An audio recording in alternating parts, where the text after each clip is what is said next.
How is it? Hi. It's good? Very good, Jasper. Congratulations. Yeah, thank you. You welcome. Here. Say something. It's not good. No? Really? No, it's very, very good. Thank you. কি এমন dessert তৈরি করে খাওয়ালাম আমার office কলিগদেরকে, চলেন সেটা আপনাদেরকে আজকে বানিয়ে আমি দেখাই। তো বেসিক্যালি এটার নাম হচ্ছে শাহি টুকরা। এটার অথেন্টিক নাম আমি জানি না, যদিও বাংলাদেশে খেয়েছি এবং বাংলাদেশের বুফেতে এটা আমার খুব পছন্দের একটা ডেজার্ট ছিল। প্রথমে আমি এখানে চিনি নিয়েছি আর সমপরিমাণে পানি নিয়েছি, সাথে আমি 2টা এলাচি দিয়ে দিচ্ছি একটু ফ্লেভারের জন্য। তারপর এটাকে জাস্ট বয়েল করব। যখন এটা ফুটতে শুরু করবে জাস্ট 2 মিনিটস আমি এটাকে রাখবো। 1 তার 2 তার 3 তার এরকম কোনো কিছুরই প্রয়োজন নাই।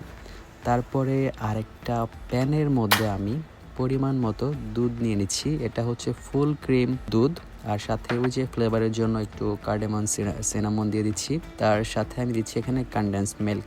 কনডেন্স মিল্কটা এখানে ডিপেন্ডস করে আপনি কতটা মিষ্টি খেতে চাচ্ছেন। দেখেন আমি দুধটাকে অনেক ঘন করছি, অলমোস্ট এটাকে হচ্ছে 3 ভাগের থেকে আমি 2 ভাগ করে ফেলছি। তো ওইটা আমি সাইডে রেখে দিচ্ছি। এবার হচ্ছে আসল কাজ, একটা প্যানের মধ্যে আমি তেল নিচ্ছি আর দিচ্ছি ঘি।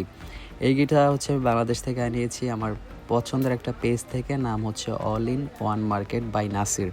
নাসির ভাইয়ের এই ঘিটা এত পরিমাণ জোস, মানে এটার ফ্লেভারটা এত ভালো, আর দেখতে পাচ্ছেন এটার কনসিস্টেন্সি, এটা কি স্মুথ। তো আপনারা কিন্তু এখান থেকে ট্রাই করতে পারেন, আমি পেজের লিঙ্ক ডেসক্রিপশনে দিয়ে দিব। তো ঘি এবং তেলটা আমি এখানে গরম করার পর আমি দেখেন এখানে হচ্ছে কিছু ব্রেড সাইডের ব্রাউন অংশটাকে কেটে নিয়ে এরকম ট্রায়াঙ্গেল শেপে কেটে নিয়েছিলাম। এবার এটাকে আমি ভেজে নিচ্ছি। তেল এবং ঘি দুটো দিতে পারেন, আবার আপনারা চাইলে যদি ঘি ব্যবহার করতে চান পুরোটা সেটাও করতে পারেন। তো দেখেন ভাজা হয়ে গেছে ব্রাউন করে। এবার আমি এই চিনির যে শিরাটা সেটার মধ্যে আগে এটাকে ভিজিয়ে নিচ্ছি। তারপর যেখানে আমি সার্ভ করব সেটার মধ্যে নিয়ে নিচ্ছি। তো এভাবে আমি সবগুলোকে আমি এভাবে সাজিয়ে নিচ্ছি। আজকে আমি আমার যে কলিগসরা আছে মোটামুটি আমি 8 পিস নিয়েছিলাম অফিসে। তো এই 8 পিসের সবটা আমি ওইখানেই সবাইকে এক পিস করে দিয়েছি। ইভেন আমার যে বস তাকেও আমি খাইয়েছি। তো সেও খেয়ে ভালো বলছে, যদিও সে এত মিষ্টি পছন্দ করে না, বাট সে যে কার্ডামন অ্যান্ড সিনামন দিয়েছি সেটার ফ্লেভারটা উনি খুব পছন্দ করছিল। উনি আমাকে জিজ্ঞেস করছিল এটা কী দিয়ে বানাইছিলাম। এনিওয়ে এবার আমি ক্রিমটা দেওয়ার পর এখানে কিছু আমি ফ্রেশ পেস্তা বাদাম দিয়ে দিচ্ছি। এটা এখানে পাওয়া যায় এভাবে। তারপর খোসাটাকে ছাড়িয়ে আমি জাস্ট একটু ক্রাশ করে নিয়ে উপরে ছড়িয়ে দিচ্ছি। এটা আপনারা যখন খাবেন তখন উপর দিয়ে দিলে দেখতে যেমন ভালো লাগবে আর টেস্ট তো মারাত্মক।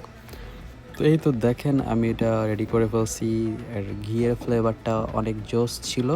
তো আমি অফিসে যাচ্ছি এখন। বাই।